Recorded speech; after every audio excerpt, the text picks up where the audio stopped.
Il n'existe aucun verset dans le Nouveau Testament qui explique précisément le but du baptême.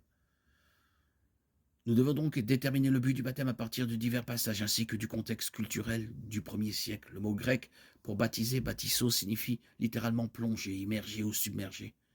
Il pourrait faire référence à ce qui arrive à une personne qui se noie ou à un navire qui coule. Cependant, l'utilisation ecclésiastique du mot spécifie un rite particulier de l'Église.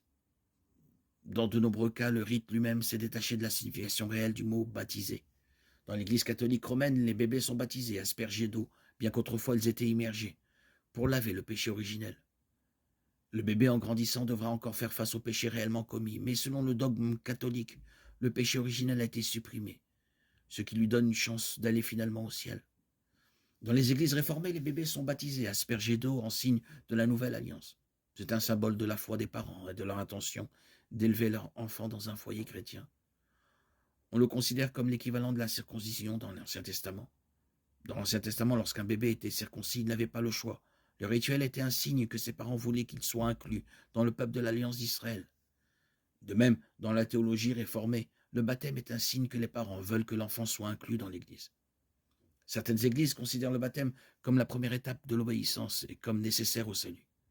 Dans ces églises, le baptême ne sauve pas l'individu, mais l'initie simplement à une vie de suivi du Christ et est nécessaire au salut final. Vu sous cet angle, le baptême n'est pas très différent du concept catholique romain. D'autres églises considèrent le baptême comme un acte d'obéissance au Christ, mais pas comme une condition nécessaire au salut.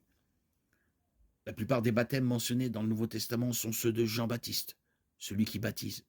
Le baptême n'était pas courant dans le judaïsme. Cependant, les non-juifs convertis au judaïsme étaient bel et bien baptisés.